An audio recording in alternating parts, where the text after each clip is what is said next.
Hi, everybody. Thank you for coming. My name is Jory Pye. Hey, Jory. Hi. It's like Alcoholics Anonymous. This is our third event we've had, so thank you all for coming out. I appreciate it. My company, Crowdshark, we crowdfund money, take that money, pull it together, and then invest it in technology startups around Dallas. We're focused on Texas, so I hope you guys will get excited about some of the companies we have coming up today.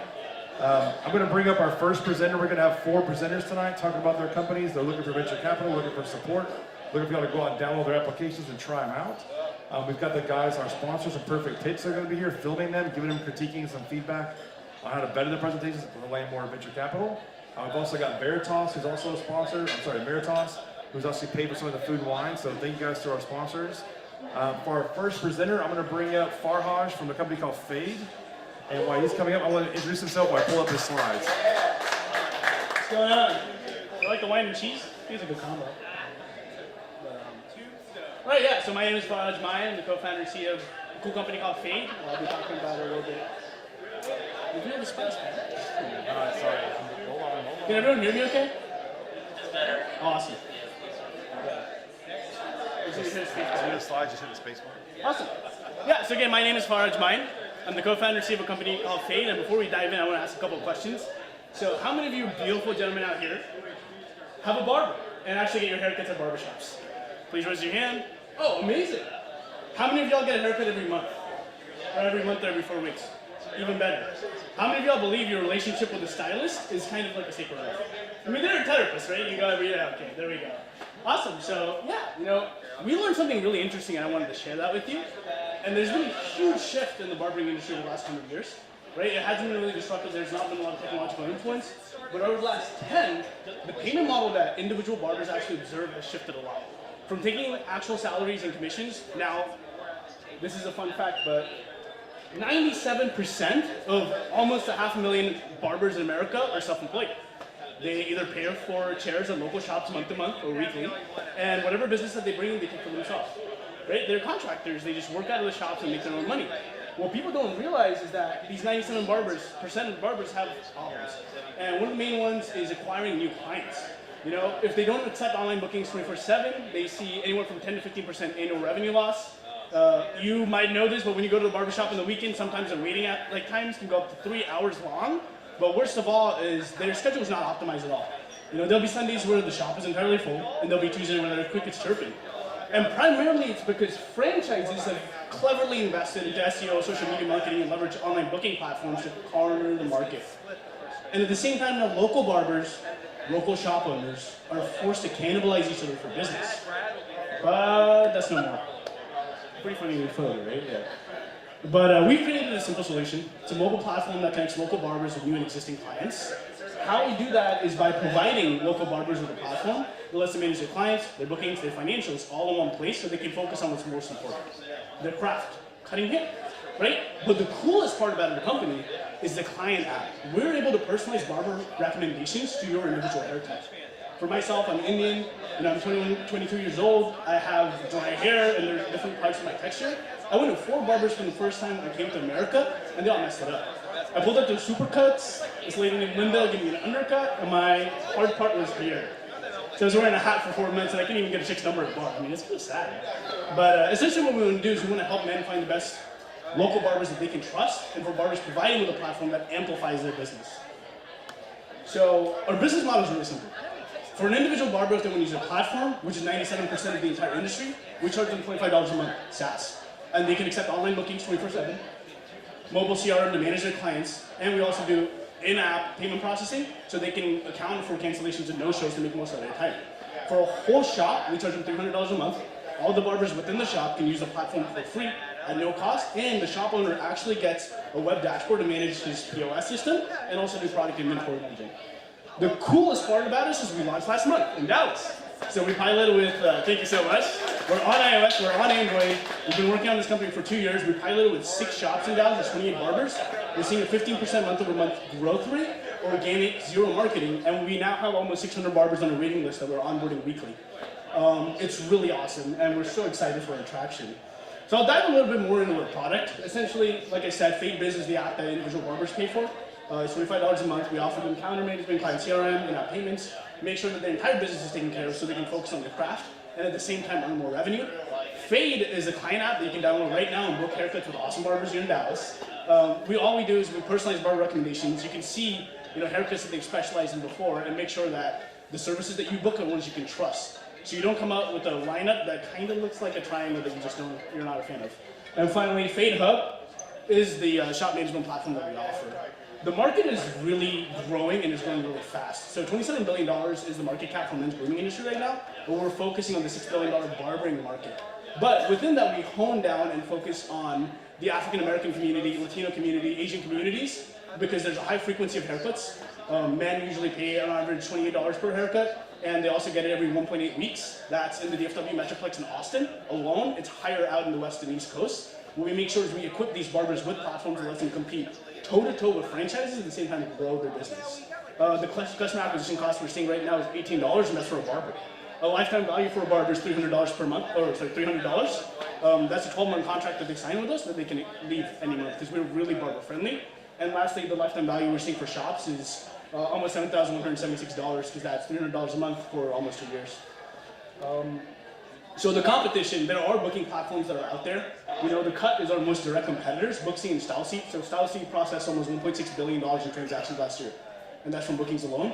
What really differentiates us is one, we're focusing on the barbering niche because we get it, and two, the personalization aspect. As a user, when you onboard yourself, you tell me about your hair type, your ethnicity, your age, your hair length, texture. And as a barber, when they onboard themselves, they tell us about haircuts they specialize in, and we're able to aggregate that information on the back end and make hyper-personalized recommendations. We think that is just a stepping stone moving forward, but in the long run, going to really differentiate us from every other competitor out there in the market. This is the amazing team that makes it real, and the best part about it is we actually know our shit. Pardon my friends. But I'm I was in 3 different startups. I was an early employee before conceptualizing Fade. I have represented a bunch of startups at huge conferences from TechCrunch all the way to Startup of the Year. Our team actually won People's Choice Award as Startup of the Year last year, and our team graduated from the first inaugural cohort of Mass Challenge. We were one of the 16 finalists out of 500 companies that actually applied for the program. Bradley Fott, my CTO, has 10 years of experience developing, deploying web and mobile apps for B2B, B2C, B2B2C companies. Best part is Omar Ghali, we just brought in. He's the official barber for the Dallas Mavericks. We pitched our company to Michael Finley last week. He was pretty excited about it. But he owns Locker Room Barbershop franchise, almost 15 years of experience in the barbering industry. Finally, Beth Hickey is the board chair for the Professional Beauty Association that represents almost 100,000 cosmetologists and barber professionals across the United States to the government. So we really know what we're building, we're really passionate about it, and we want to make a dent in the barbering industry because it hasn't really seen significant change over the last 100 years. What we want to do is reinvent the discovery process, and the 97% of barbers that are out there that want to grow their local businesses, we want to empower them and make sure that people not only can find the right services that they need to look better, but at the same time empower these local barbers. So again, that's us. Fade is our company, and if you have any questions, I'd love to hear them right now. Thank you. Great job, Farhaj. So, I never thought I'd meet someone that talked faster than me, so that's great. I talk pretty fast, yeah. But no, so my company, Crowdshark, we're looking for companies that are young and talented, aggressive, have proven models that are scalable we can invest in. We invite our investors to kind of invest with us so we can pool our money and help these guys get launched and get started off. So a couple of questions. One, your infrastructure, is it all based in the cloud? How do you develop?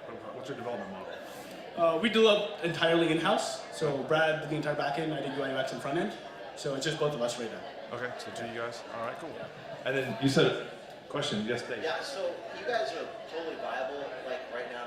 So what series of funding would the Crowdshark series be? What kind of funding are you looking for? So we're entirely bootstrapped to date. It's because I firmly believe in the fact that when I can eat ramen off of the revenue a company brings is the right time to raise funding. So what we're going to do is focus on the next 2 months, sell as many barbershops as we can, and when we get to final break even, which is $8,500 a month, which is 29 barbershops, we've been talking to VCs, we've been talking to angels, we've been talking to amazing people like Jordan, who can come in and join our pre-seed round and help us grow to really good MLRs. Sorry about my phone. I thought it was. Oh, no, you're good. Yeah, I thought it was my phone too, and I was like, oh. Go here to the bus. Yeah. I totally apologize for that. So. No worries at all. Yeah, kind of kept it. I love your idea about it. Thank you so much. More questions. Anybody got questions in the audience? Yes, sir. Big question. Why only men? So the question was, why only men? And what about bald guys? You got like a beard section? Or... Man, I can hook you up with an awesome straight razor shave. Okay. I mean, they put a hot towel on your head, start steaming, and then they cut it off. All right. Something else, but So men, only yeah, men. only men. There's two reasons. One, we really understand the market, and two, we think it's underserved. There are a lot of competitors out there: Stylesy, Booksy, Vagaro, Style Me, Glam Squad. 5, 10 different companies that really understand that niche, which is women's, but at the same time, they're growing really fast. We can compete with them. The salon industry is not really compatible with our model, because for the most part, they're commission and salary based, and they're not geared towards the individual or self-employed stylist within their shop. So what we've done is really created a niche solution, but we see the bigger picture, which is men's grooming. We got information like your age, your ethnicity, your hair type, and texture. What we think we can do is first help you find a barber. 5 years down the line, we can help you find the right products. We can help you find the right hairstyles and monetize all that data in a different context. So we get the barbering industry, we have experience in it, and it's also a very underserved market. There's only one direct competitor in the market right now. You give me an amazing question. I think this is a clear competitive advantage over the long run. Yeah. What's your strategy for signing the barbers? And do you have any alliances with other complementary men's services? That's a great question. We have 2 partnerships right now. So one is a large-scale distributor of barber chairs, and the second is a pomade company. I can't disclose that right now, but they have huge reach, and they're within almost 900 barbershops, 950 barbershops in just Texas alone, and then close to a couple thousand in the United States. But the best part about us, and honestly why our customer acquisition costs are so low, is in 44 out of the 50 states, 50, right? Right? Okay. Yeah, I'm not right. 44 states in the United States. 48. Okay, now you're just throwing me off. 44 out of the 50. Barber license information is public. So we have first name, last name, sometimes email address, phone number, and also the location that they're at. So for us, digital marketing is amazing. We run a test campaign with just $300 on Facebook and averaged at $6 for click to conversion. And we got 28 barbers on, that signed up for a waiting list that we're looking to close in the next 3 weeks. So, growth is not really a problem for us because one, we have that as a funnel, we have our distributors as a funnel, and we have Beth, who is on the board of the organization that throws Cosmoprof, which is the biggest beauty convention, and also with barber conferences across the United States, like Bonner Brothers. So again, until we close and until we make sure our product really works for them, I can't really confide in that, but at the same time, I think growth is something that we've really thought out and we can bank on. Yes?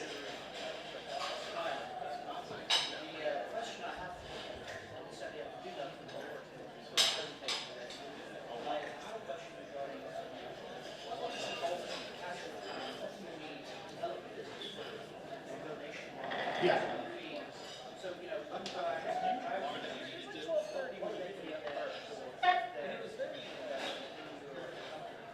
Okay. That's a great question. Can you summarize the question too for everybody? Yeah, I can do that real quick. So he asked me, what do I need the money for? When someone invests in my company, how do I return that? And what kind of returns I can do, and at the same time, what kind of growth will it take to get to that stage? And how much money? So we're raising $150,000 in pre-seed funding, because that is more than we need right now. Our team has backgrounds in growth hacking. We have background in developing products. We have background in product management. All we need is an additional front-end developer to go toe-to-toe with my CTO and also help us grow. But what we would do with the $150,000 is essentially we'd raise that at a safe note, $3 million valuation cap, 20% discount. It's pretty standard. So at a $3 million valuation, 10x return would be $30 million exit, right? We only need 2,729 barbershops. That's $10 million in ARR, and we're already probably going to close around 600 over the next year.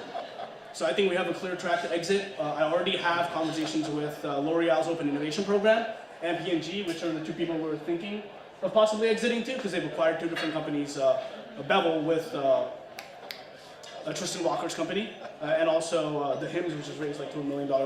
I know they're kind of in the conversations with L'Oreal, but we think just because of one, our integration into the barber culture, and 2, because of the data that we have to offer, real data about barbers and users themselves, we'll be putting ourselves in a favorable position for an exit. Yeah. Cool.